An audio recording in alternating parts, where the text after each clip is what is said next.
Good morning, YouTube. All the DJ The Real Deal subscribers. Everybody rocking and rolling with me. Hey, if you're not a subscriber, hey, I would love for you to become one. But, this morning, I'm up with a lot on my mind that, hey, I want to talk about, I want to get off. So, I want to start off by giving a big shout out, a big thank you to Gangsta Moji. It's nothing but respect for them. Them some real people, man. I rocks with them. Um, I recently did an interview with them, and it was like three parts. And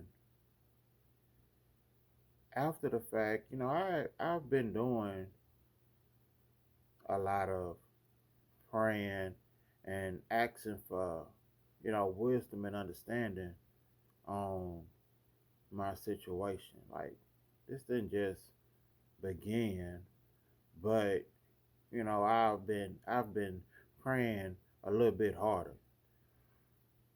And in the midst of praying for that wisdom and understanding, he's been sending me pretty much answers, thoughts.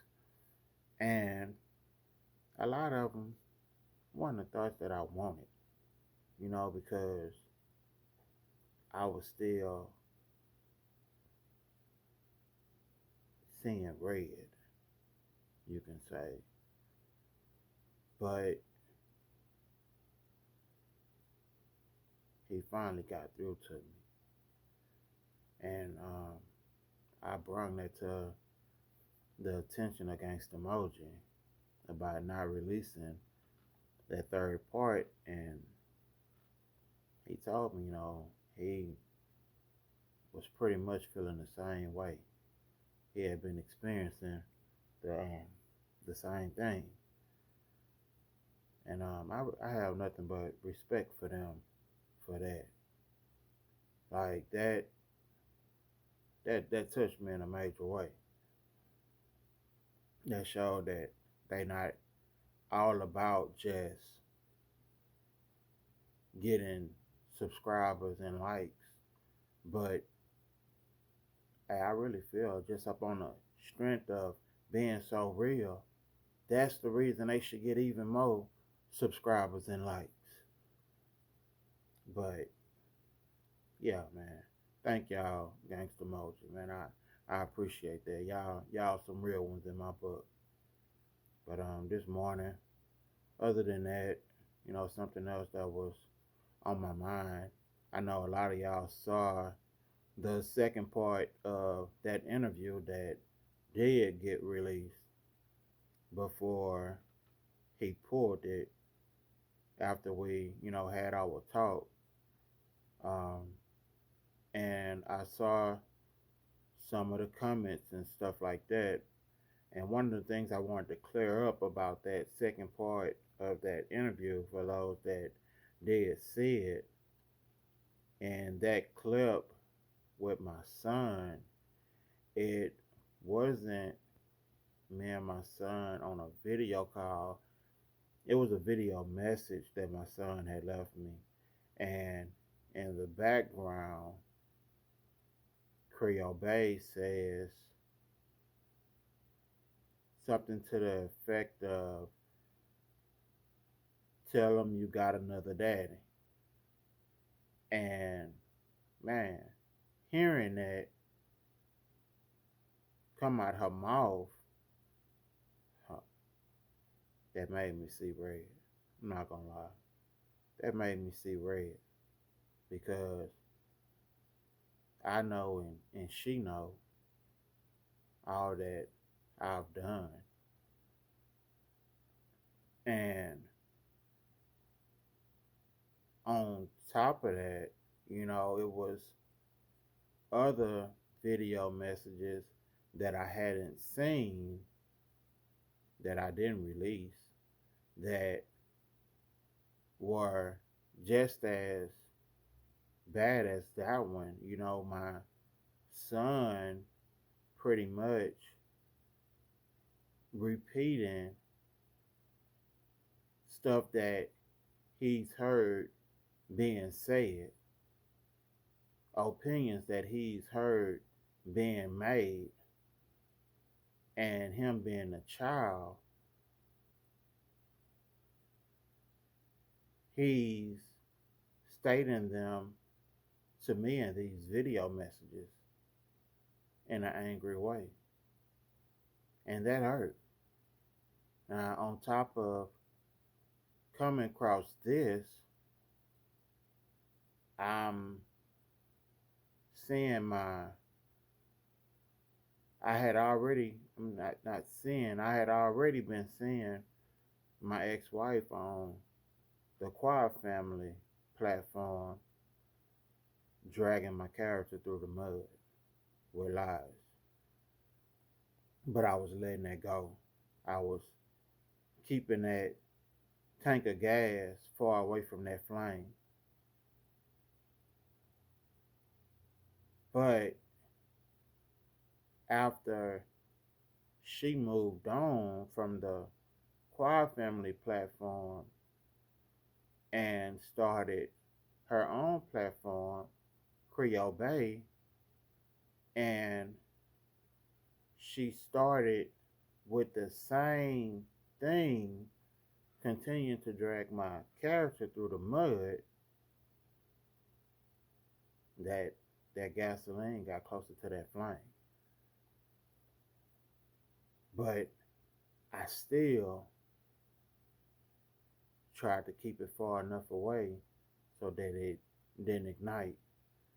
But once I started coming across the interviews that she was doing with the different people, and she was still dragging my character through the mud, I lost all control. That flesh took control of the wheel, and all I could see was red. But my intentions were never to hurt my kids, not even to hurt her, but in the midst of taking it into my own hands instead of leaving it into God hands, because I've been praying about the situation, stuff got messy and got out of control. And one thing I never did, I didn't tell no lies. But it still could have been handled better if I would have left it in God's hands. But once that flesh took control of the wheel, I got on some stuff like, that fleshy stuff. I want it now on my time. You know, God not fixing this fast enough. I want to see something now because now I'm angry. But I lost sight of the fact that God doesn't work on our time, on my time. God works on his time. And he's always on time. But that wasn't fast enough for me. So I took the wheel. I lost sight. And I've been asking for forgiveness for that because me taking the wheel did just what I meant not to do. I hurt my kids.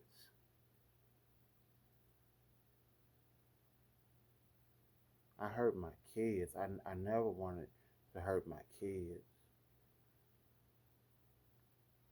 and I feel really really bad for possibly hurting my kids. You know, I've I've been through a lot, but God brought me through it all. You know, He's still bringing me through a lot of it, but I'm still of the flesh. So sometimes when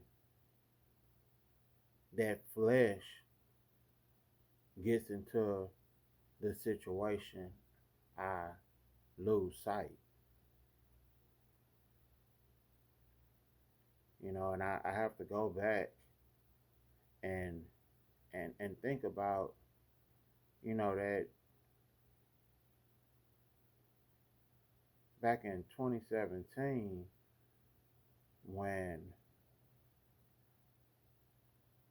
I was working in the plants and I went to the doctor, and I was going because, I had got I thought I got some chemicals on me, and I found out that my kidneys were at like 80%. But in my mind, hey, I was still feeling good. I hadn't got no chemicals on me like I thought I did. So, hey, I'm not even much worrying about that. I'm good. I can still go get this money. So, my I can give my kids some things. Give my kids some of the stuff that they want. I can still go make this money. And that's what I continue to do. And the next time I went to the doctor, they told me, hey, your kidneys down to 65%. My kidneys were steady declining, but I was so focused on getting that money, I wasn't worrying about that. I couldn't slow down. I had to keep moving. I had to make that money. Then I went back again. My kidneys were down to 40%.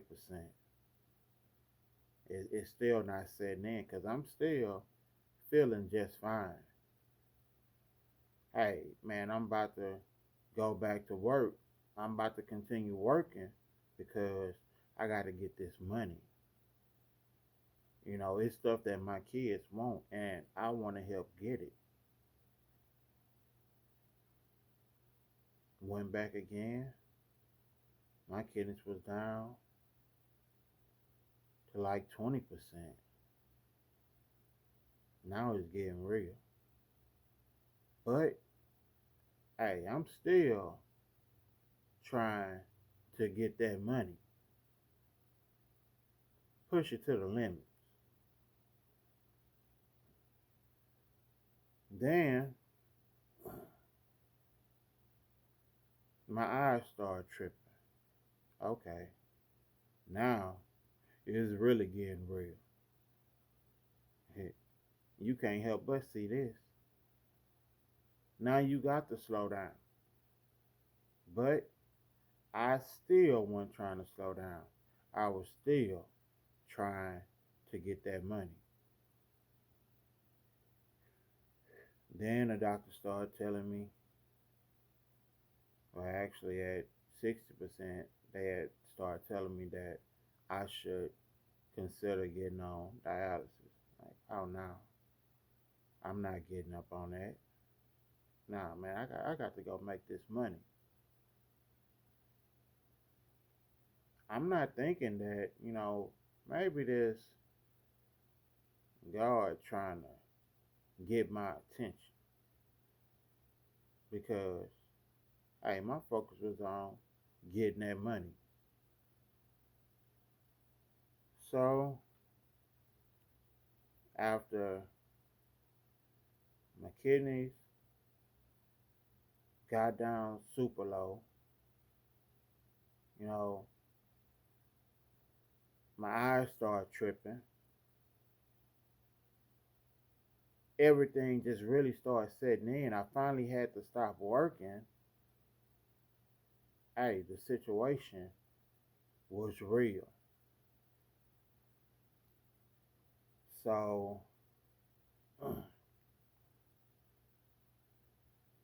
little more stuff went on. Kidneys kept going down even more. Finally, my kidneys were down at 7%. Oh man, I'm scared, but I'm not scared at this point. You know, the ambulance at the house, like damn near every other day. They trying to get me to go to the hospital because now my blood pressure is out the roof. I'm talking like 235 over 140, 135, like stuff like that out the roof. But I'm not going. I'm not going to no hospital.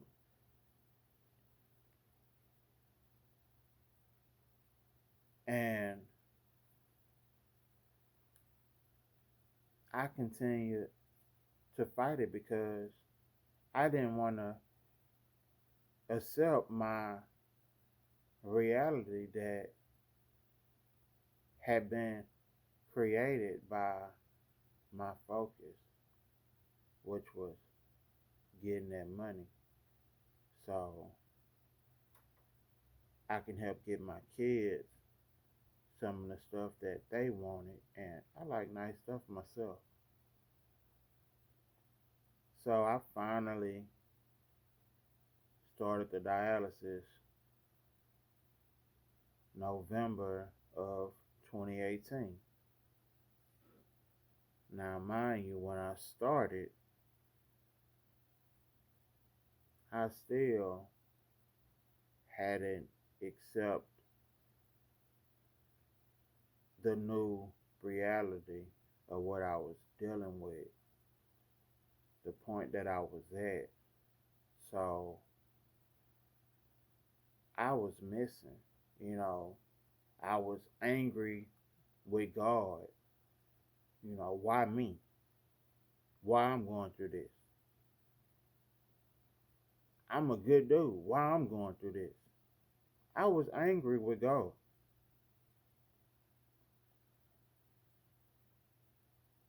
Fast forward to February the 15th, 2019. My heart stopped on me. I was brought to the hospital within 5 minutes of not having anything that could be done to bring me back.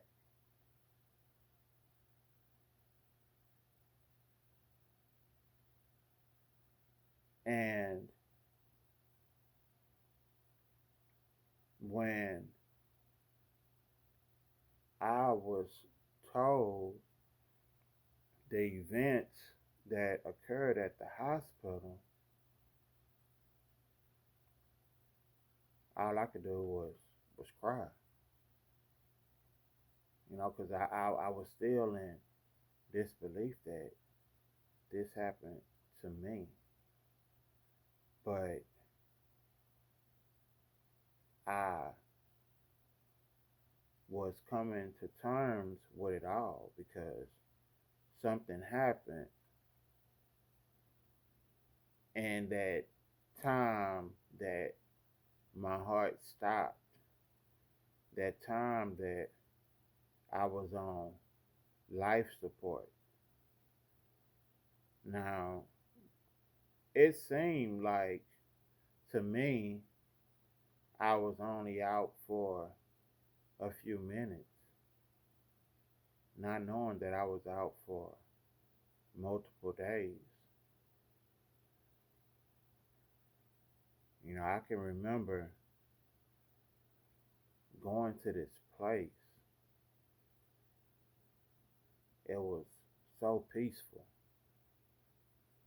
Like it wasn't no worries. And it was this pretty gate.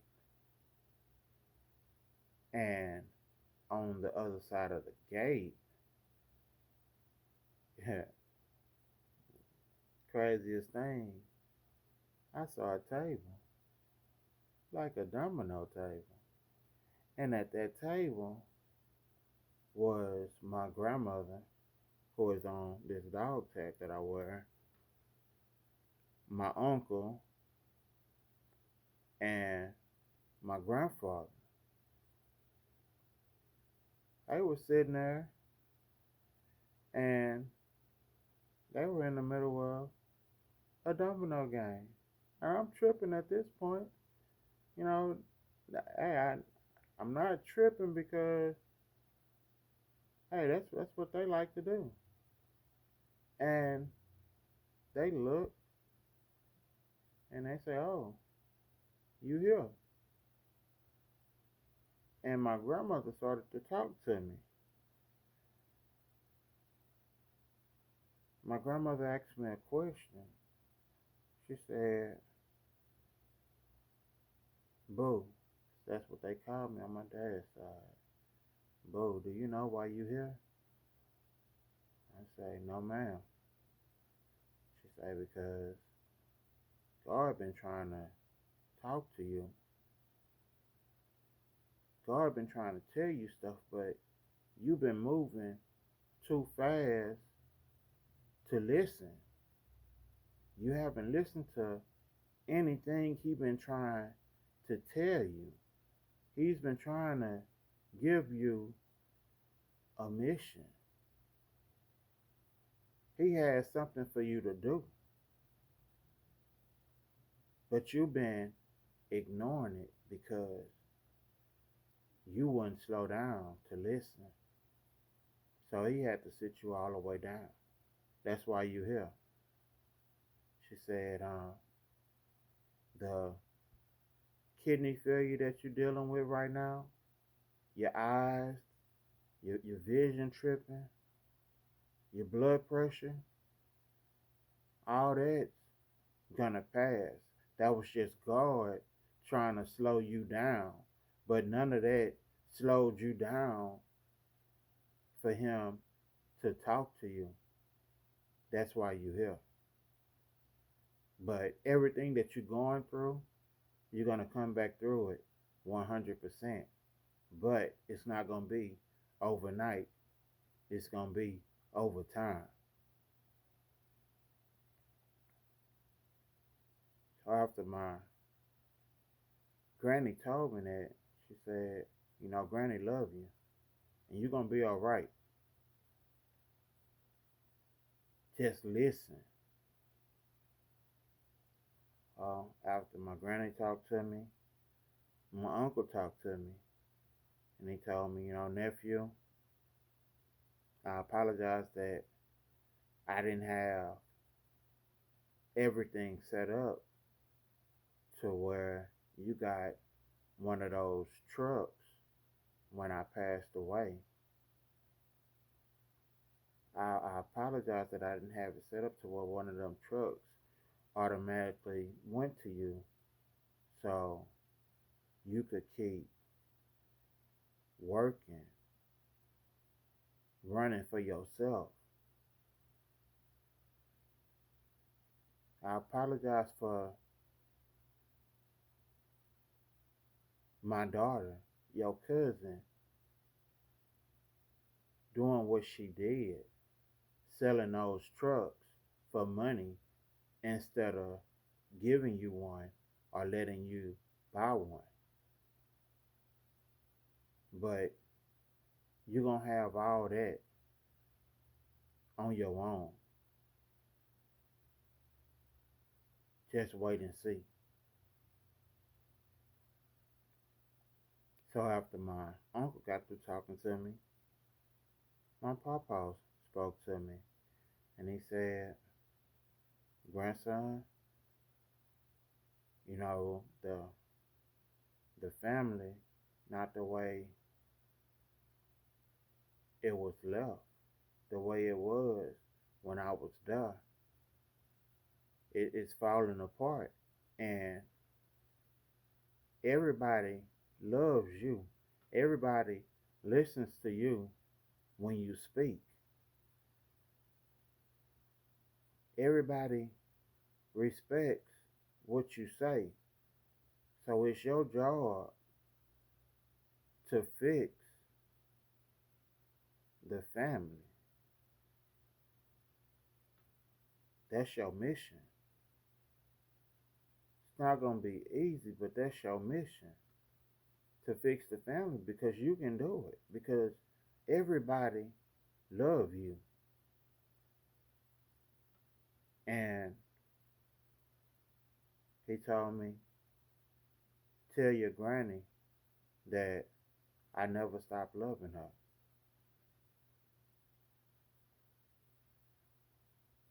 So after my grandfather talked to me, I saw my dad standing off in a distance, and that's when I realized exactly where I was, because my dad was standing up on both of on his legs, and when my dad passed away, my dad didn't have no legs, and I was always told when you pass on, you become whole again, and my dad was whole again, but my dad wasn't a person that did just a lot of talking like that, so he didn't say anything. So after they finished talking, they let me say something. And I told them, I said, I miss y'all so much. And I'm tired. I'm tired. I just want to stay here with y'all. It was so peaceful. It was like a peace like nothing on this earth. It was total peace. It wasn't no worries. I told them I just want to stay here with y'all. And they told me, hey, it's not your time. You got work to do. You got to go back. And they sent me back to this fleshy body. And after that, it's like I was still in disbelief of what I experienced. So God started to show me what He had them tell me. You know, I had then dropped down to like 160 pounds. Man, I was small. I didn't have no energy. I'm still not totally accepting what I'm going through. I'm still going against the grain. You know, I know my granny told me that my kidneys was gonna come back, my eyes were gonna heal. I was gonna see perfectly again, but that flesh wanted it now, not over time, wanted it now. So God slowly started to give me something, give me a little bit.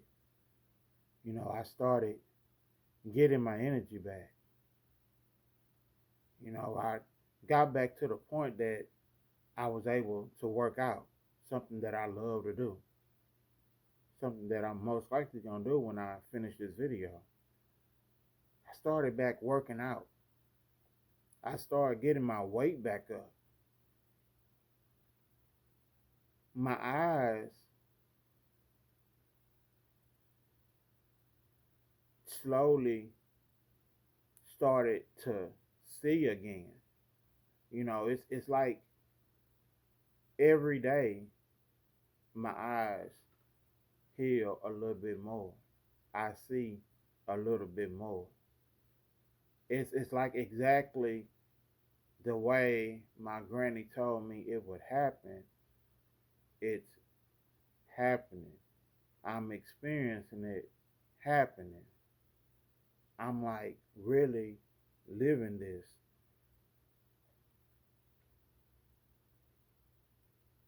My kidneys were down at 7%. Now my kidneys are in the 40s. Like my kidneys are actually coming back up. I don't need a transplant, but it's happening over time. And at times I lose sight of what I'm going through because that flesh,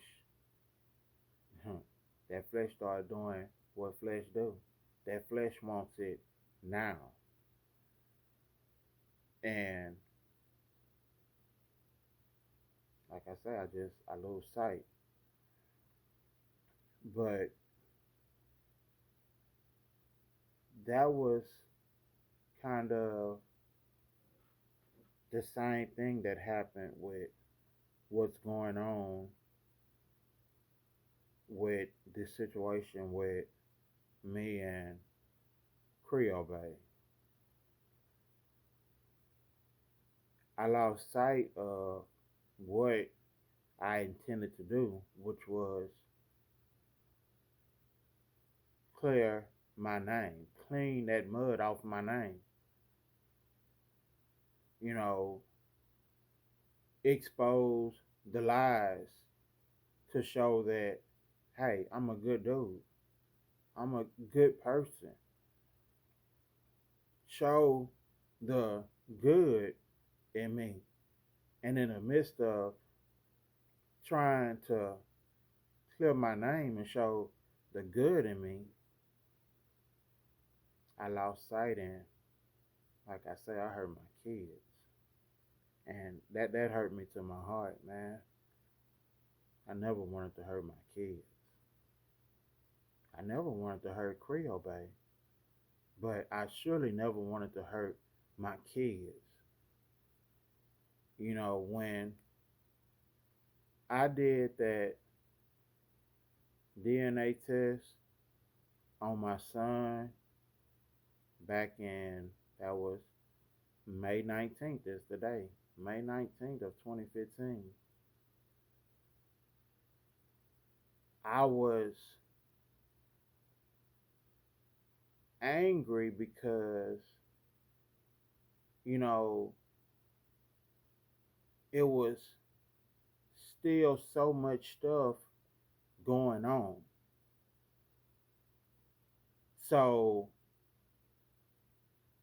that question kept hunting me because the stuff that kept popping up. So I just had to know. It wasn't because I ever wanted to disown my son or anything of that nature because I love my son to death. I just needed that question answered so I could get past that question. Like that question could stop popping up in my head. So when I got those results, February 22nd of 2015,